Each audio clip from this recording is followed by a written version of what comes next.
चला आता आपला तेल गरम झालेलं आहे. मी थोडीशी राई टाकून बघते. राई चांगली फुटायला लागलेली आहे, तर आपण राई टाकूया. हे बघा,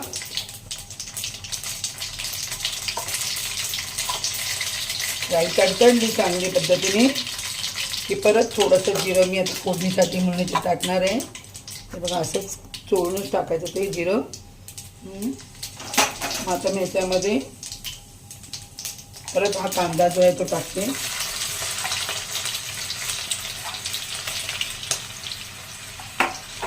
आणि त्यात मसाला टाकते जो आपण वाटला होता तो.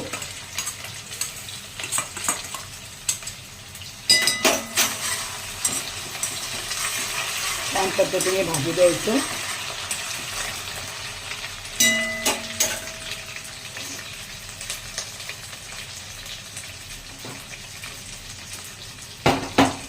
आता त्यात पण थोडं कांद्यामध्ये थोडंसं मीठ टाकूया. थोड्याच प्रमाणात टाकायचं ना, तर खारट होईल भाजी. आता आपण ह्याच्यात बघा कांदा चांगला भाजला गेला आहे. बघा त्याचा रंग पण चेंज झाला आहे. हे ढवळावं लागतं, म्हणजे खाली चिकटून जातं ना, भाजी जळू शकते, फोडणी जळेल. हे बघा धना जिरा पावडर तुम्ही थोडंच टाकता याच्यात, कारण ती मगाशी वापरला गेलं आहे भरत्यामध्ये वांगी भरलेलं. थोडी हळद,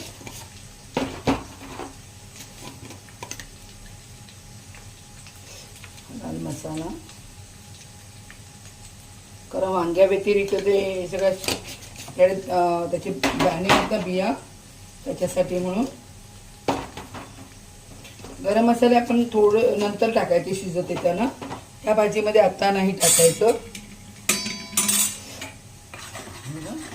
चांगलं भाजी द्यायचं.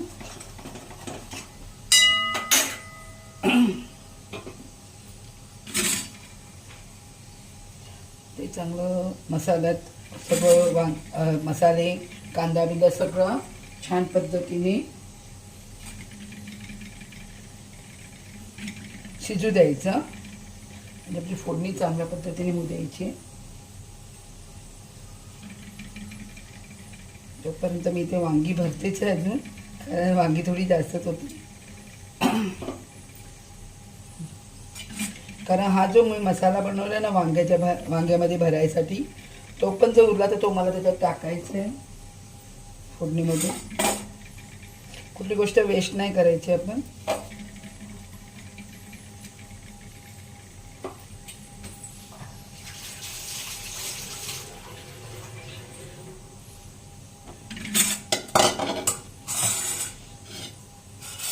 कढई गरम आहे ना, हा बघा, हा उरलेला मसाला जो आहे तो मी त्याच्यात टाकते.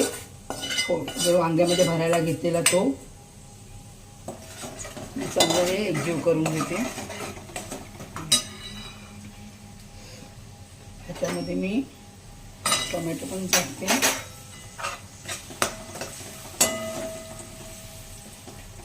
हे जरा शिजू द्यायचं.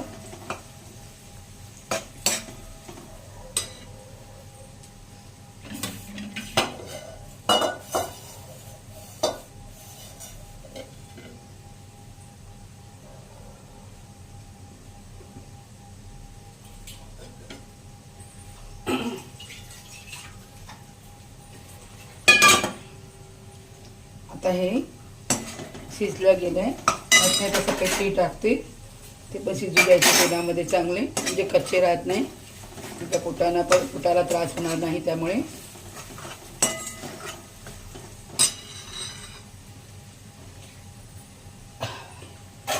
हे बघा, ही वांगी अशी भरून झालेली आहेत.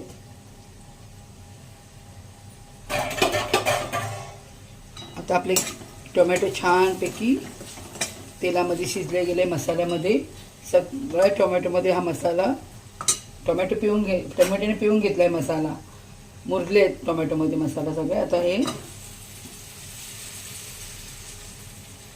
बटाटे टाकून घेऊया आपण.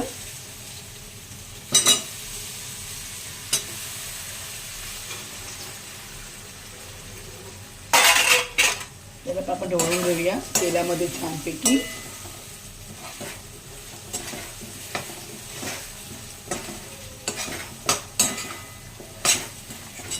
बटाटे अशी छानपैकी तेला आणि मसाल्यामध्ये असे छान, आणि सगळ्या बटाट्यांना तेल आणि मसाला छानपैकी असा लागला ना, नंतर शिजताना तो छानच लागतो. आता आपण ह्याच्यामध्ये जे दाणे होते सगळे आपण काढलेले ते टाकूया. ह्यांना पण आपण छानपैकी असं ढवळून घेऊया.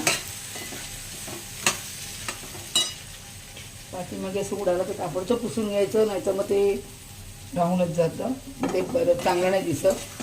थोडं पण असं भिंतीवरती उडालं तर ताबडतोब फोडणी देताना उडतंच तेलाचा वर मसाल्याची डाळ, ताबडतोब पुसून घ्यायचे. ताबडतोब म्हणजे एकदम काम पडत नाही मग आपल्याला जास्त ते, तेव्हाचे तेव्हा आपण केलं की बरं पडतं.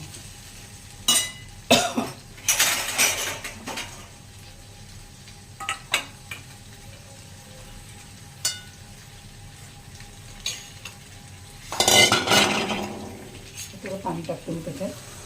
आपला मसाला वगैरे होता ते सगळं त्याचं पाणी घेतलं मी, त्यामुळे काय होतं ना, कुठली गोष्ट वेस्ट होत नाही. हे बघा अशा पद्धतीने. आता 2 मिनिटानंतर मी याच्यात वांगी टाकेन, कारण वांग्यांचं कसं असतं ना, लवकर शिजतात आणि बटाटे उशिरा शिजतात, त्यामुळे वांगी एकदम मग हे होऊन जातात. तर थोडा वेळ मी हे शिजू देईन आणि नंतर मी याच्यात वांगी वगैरे टाकेन. तर आता मी याच्यामध्ये थोडं अजून पाणी टाकते, म्हणजे चांगल्या पद्धतीने लवकरच शिजेल.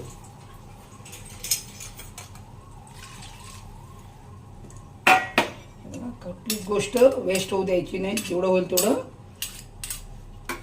सगळंच घ्यायचं. हे बघा, आता ही भाजी आपण झाकण लावून ठेवूया आणि याला शिजू देऊया. पटकन शिजेल. मग नंतर आपण ही थोडं शिजली ना की मग आपण ह्याच्यामध्ये वांगी टाकूया, मग गरम मसाला वगैरे होईल. तर आता ही भाजी आपण अशीच शिजू द्यायची आहे. चला आता आपण बघूया आपली भाजी कितपत शिजली आहे ती. हे बघा, भाजी आपली तयार झाली आहे.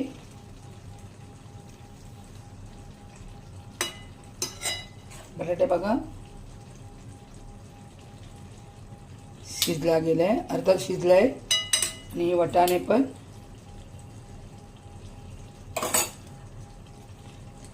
बघा शिजले गेले. तसे पूर्ण शिजवायचंच नव्हतं आपल्याला, थोडे अर्धे शिजले गेले पाहिजे, तसे शिजले आहेत. आता आपण ह्याच्यामध्ये ही वांगी टाकूया.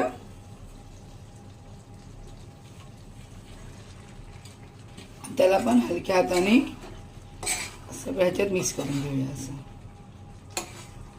कारण बटाटे आणि हे जे शेंगा वगैरे आहेत ना, ह्याचे आपले हिरवे वाटाणे वगैरे सगळं घेतलेलं आहे आपण, ते बटाटे हे सगळे शेंगा वगैरे वांगी म्हणजे हे वाटाणे हे सगळं शिजायला वेळ जास्त लागतो आणि वांगी पटकन शिजतात. आणि जर आपण पहिल्यापासून जर वांगी त्याच्याबरोबर टाकली असती ना शिजायला, तर वांगी एकदम म्हणजे खूपच ते शिजली गेली असते आणि एकदम खिमाट झाला असं, खिमाट झाला असं, एकदम ती शिजून गेली असती. त्यामुळे आणि बाकी जे बटाटे वगैरे आपले थोडे कच्चे राहिले असे त्याच्या मानाने, म्हणून मी हे अशा पद्धतीने नंतर टाकते वांगी. आता परत ह्यांना थोडा वेळ शिजू द्यायचं आहे आपल्याला. आपल्याला जास्त पातळ नाही करायचं, ही भाजी घट्टच ठेवायची. चपाती भात कशाबरोबर आपण हे पण खाऊ शकतो, भाकऱ्या ब्रेड वगैरे पाव कशाबरोबर आपण खाऊ शकतो. आता ह्याला परत आपण शिजू देऊया थोडा वेळ, म्हणजे ही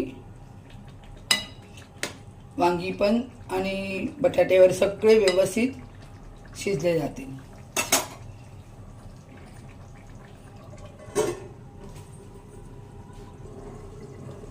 चला आता आपण बघूया आपली भाजी कितपत शिजली आहे ती. हे बघा छानच रंग सुंदरच आलाय भाजीला.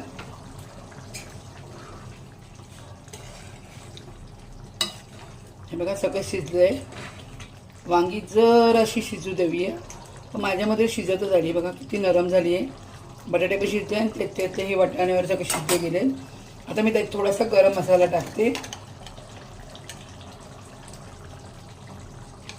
कारण उकळलेल्या वस्तू असते ना पदार्थ ते करताना फोडणी देताना गरम मसाला मी अगोदर टाकते. पण अशा भाज्या ज्या असतात कच्च्या आता शिजत असतात ते मी शिजत आल्यावरती गरम मसाला टाकते. अगोदर गरम मसाला मी टाकलाच होता वांग्यामध्ये त्या मसाल्यात, त्यामुळे मी थोडाच टाकला आहे. आता हे चांगलं शिजू देऊया.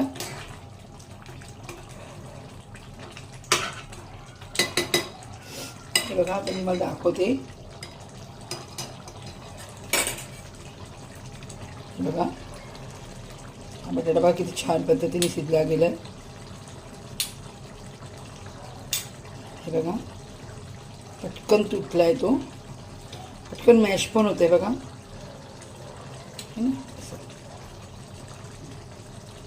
आता आपण वाटाणे बघूया. मी तुम्हाला हाताने जाईल, गरम खूप आहे पण मी तुम्हाला दाखवते बघा किती पटकन हे गरमच नाही बघा, है ना. खूपच गरम आहे, हात भाजतोय माझा. हे बघा एकदम नरम झाले. 2 मिनटं तरी त्याला मी शिजू देते, कारण गरम मसाला जो टाकला आहे तो चांगला शिजला गेला पाहिजे म्हणून. बघा खूप घट्ट आणि छान अशी एकदम झणझणीत झालेली आहे. रंगच बघा किती छान आलाय भाजीला. खोबरं नाही टाकलंय, शेंगदाणा नाही टाकलाय तरी छान वाटते भाजी. आता मी आता कढीपत्ता टाकते.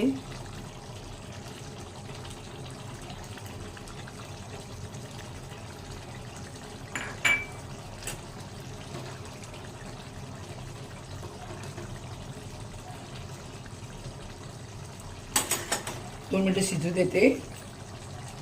मग आपण कोथिंबीर वगैरे टाकायची.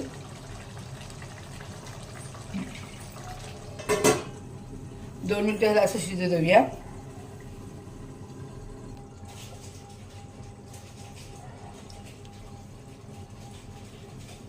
चला आपली भाजी आता तयार झाली आहे. बघा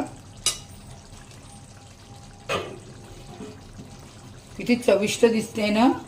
हे बघा ग्रेव्ही पण किती छान आली आहे. शेंगदाणा खोबरं काही न वापरता पण अशी ही. आता हे सगळं शिजलं गेलं बघा वांगं वगैरे. पण वांगं कसं अख्खं दिसतंय ना, नाहीतर ते अगोदरच टाकलं असं नाही फोडणीला, तर त्यामुळे ते जास्त एकदम असं किचडा झाला असं त्याचा. त्यामुळे हे आता छान झाले. तर मी थोडीशी कोथिंबीर टाकते. ह्याच्यावर तुम्ही खोबरं पाहिजे तर असं किसलेलं ओलं खोबरं टाकू शकता.